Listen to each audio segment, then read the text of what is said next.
네, 계속해서 시편 106편의 말씀을 저희가 계속 보고 있습니다. 이 말씀은 계속해서 우상 숭배에 대한 죄악에 대해서 이야기하고 있습니다. 앞부분에서는 정의를 지키는 자와 항상 공의를 행하는 자가 복이 있다라고 선포하며 지금 자신들의 민족이 옛날 조상들이 했던 옛날 조상들 중에 악인들이 행했던 그 악한 것을 지금도 되풀이하고 있으니 그 하나님의 정의와 공의를 행하는 사람들이 되라고 사실상 촉구하고 있는 것입니다. 어제는 우상 숭배에 대한 내용이 있었는데요. 오늘은 음행에 대한 이야기가 있습니다. 사실 우상 숭배와 음행은 뗄래야 뗄 수 없는 사실 본질적으로 같은 문제입니다. 그렇기 때문에 항상 우상 숭배라고 하는 그 외적인 일들이 음행이라고 하는 어떤 은밀하고 내적인 일들까지 연결되는 것입니다. 그것들은 마치 하나로 연결되어 있는 것 같습니다. 음행하기 때문에 우상 숭배를 하는 것일 수도 있고요. 또 우상 숭배를 하다 보니 음행으로 빠질 수도 있는 것이죠. 그렇다면 왜 사람들은 이렇게 음행에 빠지는 것일까요?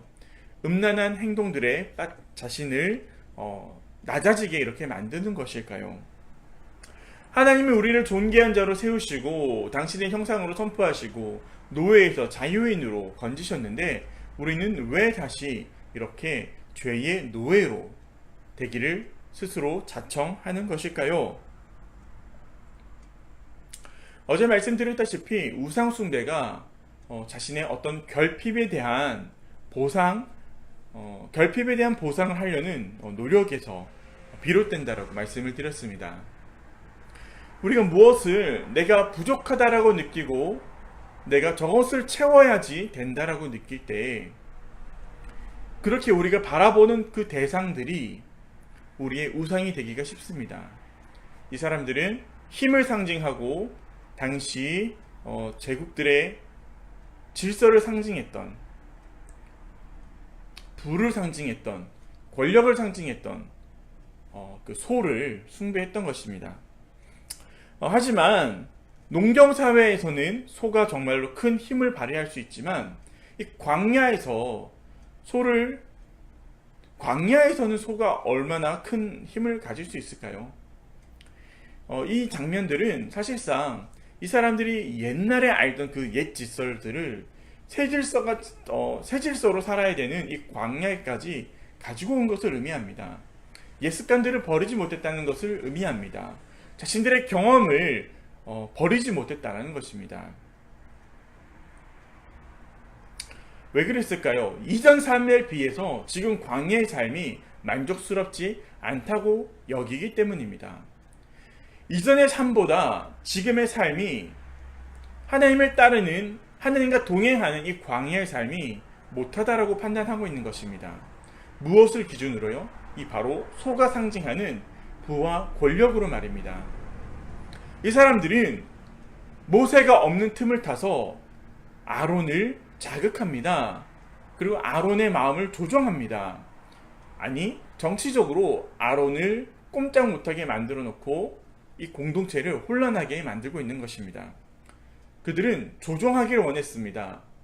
무언가 사람들을 움직일 수 있는 것이 바로 힘이기 때문에 그것은 사실 많은 사람들과 함께 교감하고 공감하고 또한 비전을 제시해서 함께 마음을 모아서 공동체가 되는 것인데 이 사람들은 그 결과만을 보는 것입니다. 야, 사람들이 저 모세의 말을 듣는구나, 아론의 말을 듣는구나, 나도 그런 힘을 가지고 싶어. 그들을 질투함으로써 그 결과만을 가져가기 위해서 사람들을 조종하는 것입니다. 하지만 조종하는 그 힘은 언제나 우리를 더 나은 곳으로 데려가기보다 더 낮은 곳에 처하게 만듭니다. 우리를 존귀한 사람으로, 존귀한 성품으로 만들기보다 더 짐승과 같은 동물로서의 본능으로 더 퇴행을 시키게 됩니다.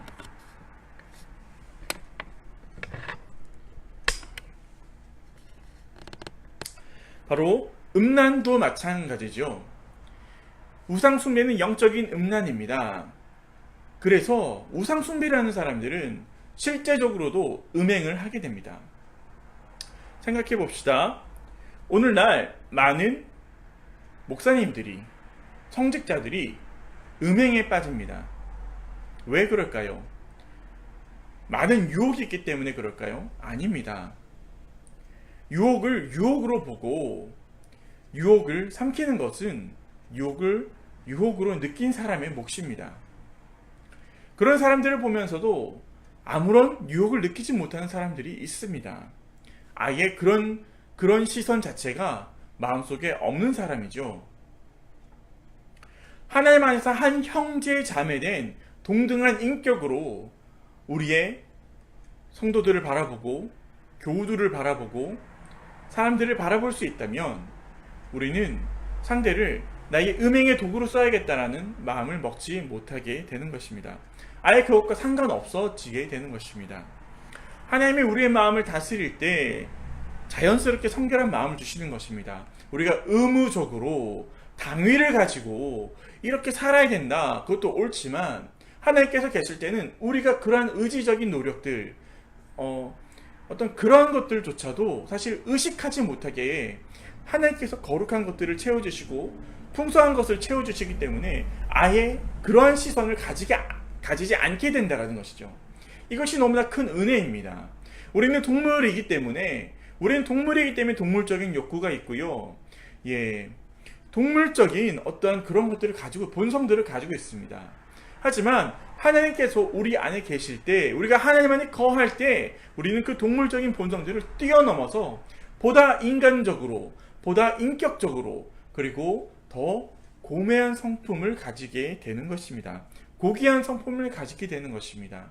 그러므로 성결은 우리의 노력으로 이루어지는 것이 아니라 하나님의 은혜로 이루어지는 것인데, 하나님께서 우리와 함께 하실 때 이루어지는 것입니다.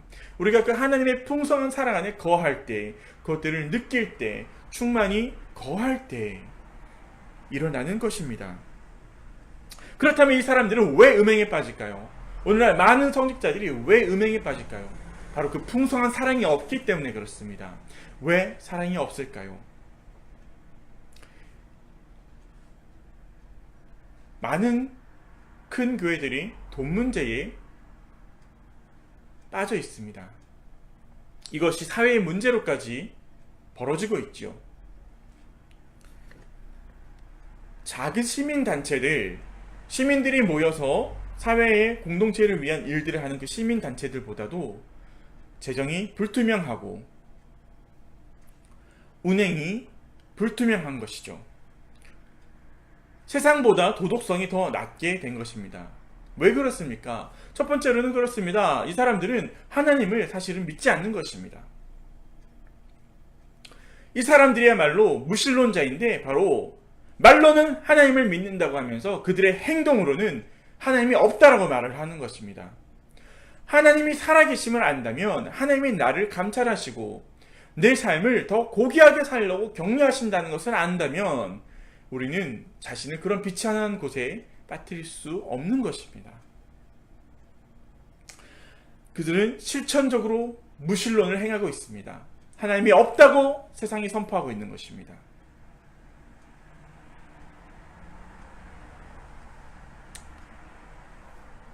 실천적으로는 하나님이 없다라고 선포하면서 말로는 말씀을 증거하니 그 삶의 괴리에 쏘는 그 공허함, 그 충돌됨, 그것들을 뭘로 채울까요?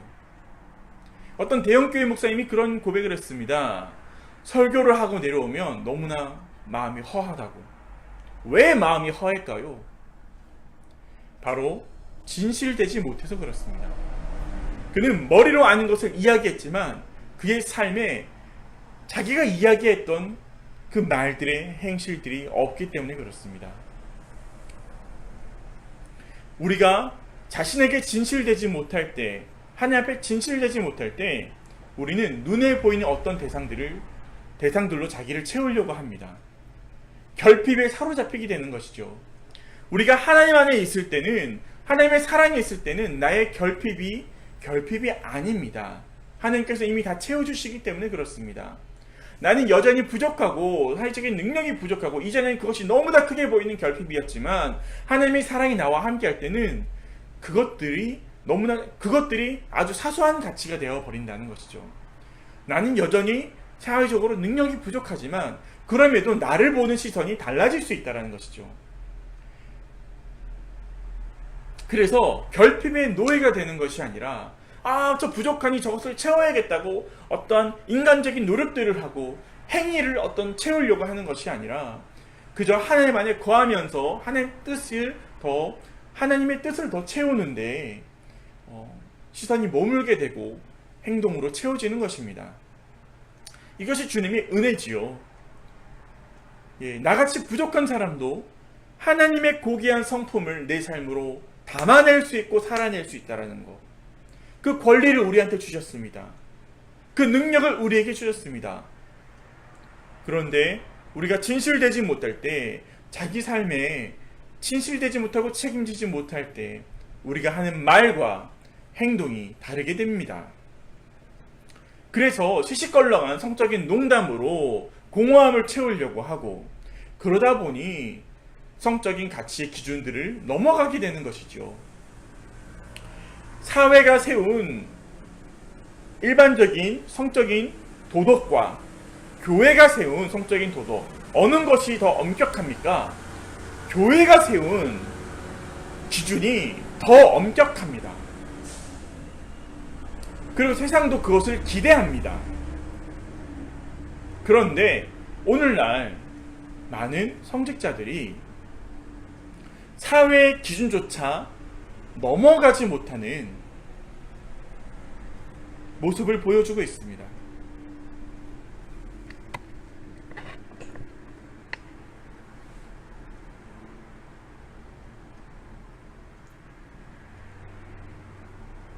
우리는 무엇에 사로잡혀 있습니까? 우리의 입술은 무엇으로 채워져 있습니까? 우리 안에 하나님의 사랑, 나의 존재를 향한 그 하나님의 시선을 담아내지 않고서는 눈에 보이는 것에 현혹되기가 쉽고, 그리고 하나님의 사랑으로부터의 만족이 없으면 그 결핍을 채우고자 육체의 음행에 빠지게 되기 마련입니다. 하지만 그것으로 절대로 만족이 될 수 없습니다. 인간과 인간의 성적인 관계도 인격적인 관계가 있지 않고서는 만족을 느낄 수가 없습니다. 인간이 느낄 수 있는 성적인 만족은 단순히 육체적인 반응이 아니기 때문에 그렇습니다.